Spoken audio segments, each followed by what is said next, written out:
Hi, today I'm going to tell you the story of Dee, an adolescent in the post pandemic world. Dee is a 12th grade student. Dee has been told that his school is going to reopen finally now after 2 years of online learning. His parents are delighted. They are sure everything will be all right now. But Dee is not so sure. You see, Dee has been told that his exams will be offline this year, and this is one of Dee's worst nightmares come true. Dee has been studying online for the last 2 years, and the last 2 years of online teaching has spelled disaster for Dee. Dee was a good student till before the pandemic, but he has hardly been able to understand anything in math and physics in the 2 years of online teaching. His parents want him to be an engineer and go to one of the best colleges. But Dee is terrified that he will fail math this year. Unable to tell his parents the truth and afraid that he will disappoint them, Dee sees only one way out. On the morning of his math exam at 4 a.m., Dee jumps off the balcony of his 8th-story apartment, ending his miseries forever.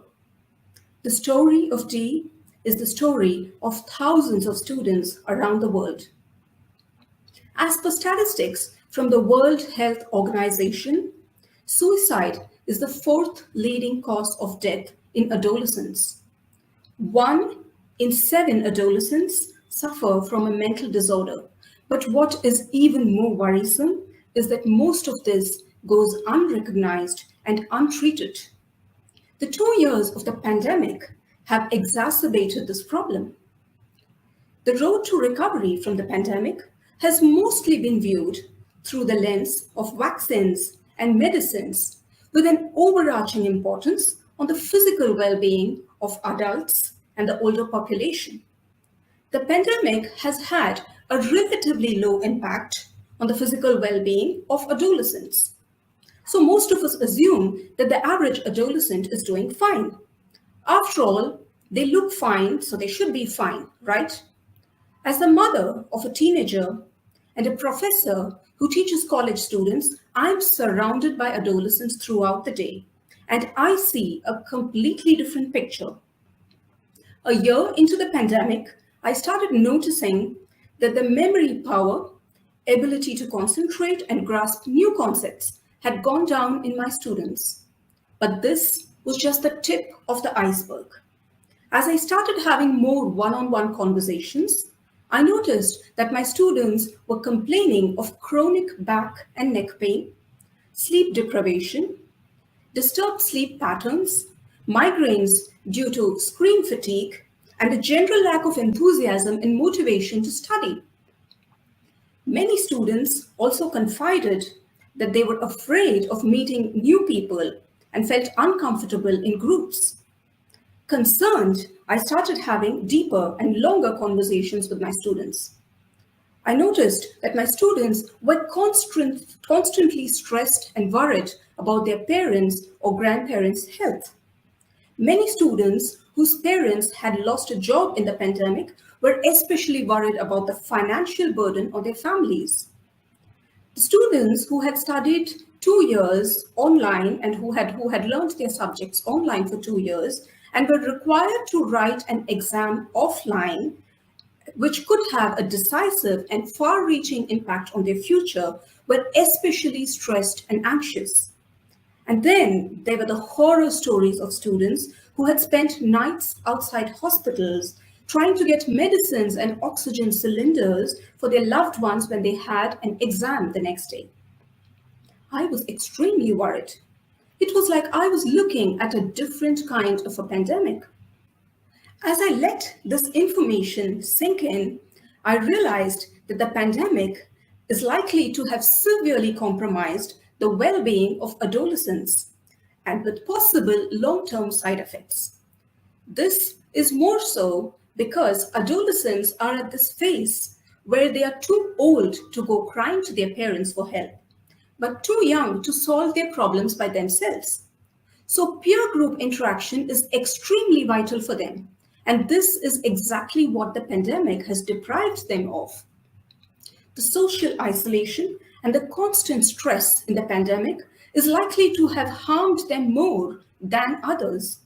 I also understood that intellectual, social, emotional, and mental well being are strongly interconnected, and it is impossible to work on one without actually working on the other. As a teacher, I felt a strong urge to do something for my students. So I took some simple but effective steps, which I will share with you today.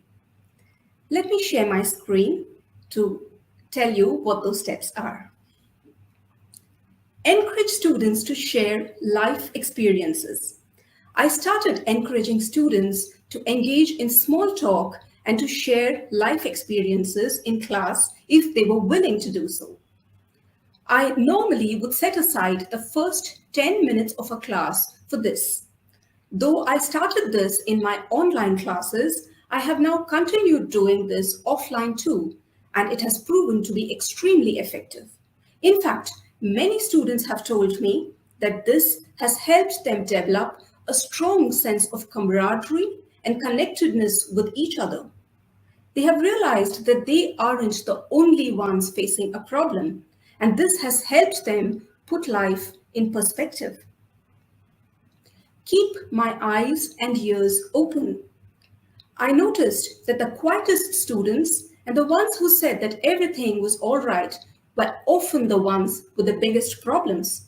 So I started keeping my eyes and ears open to pick those unsaid things or those small cues in body language, which might actually be an indication of something much bigger.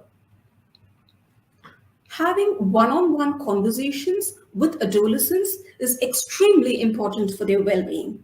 Adolescents have this tendency to project this I am happy and everything is all right kind of an image. So to really understand what is going on in their lives and to actually improve their well-being, it is extremely important to engage in one-on-one conversations with them if they are okay with it. Empathy and willingness to listen are vital cogs in this process. As a teacher, my students look up to me and are willing to listen to most of what I say. They also trust me implicitly. When I added empathy and willingness to listen to this, I realized I had a winning combination. Here, it is extremely important to not cut the student short when he's saying something, to not judge them, to not offer too many opinions and overwhelm them with too many questions.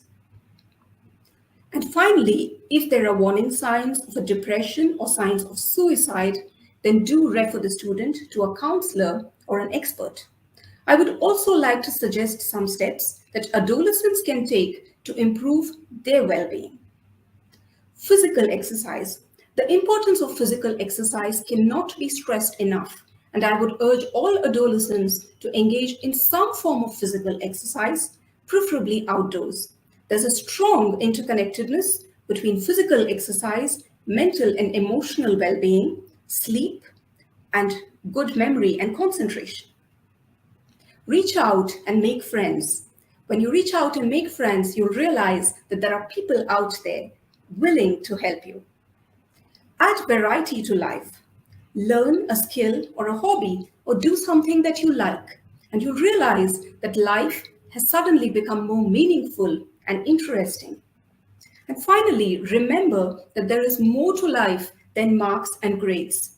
Whatever it is you are going through right now, this too shall pass. You just have to hang in there. Let me stop sharing my screen now.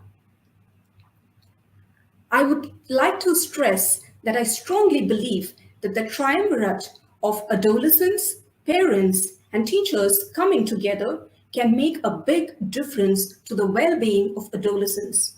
If we join together and work together, we can definitely improve the well-being of the future generation. Let's do this together. Thank you.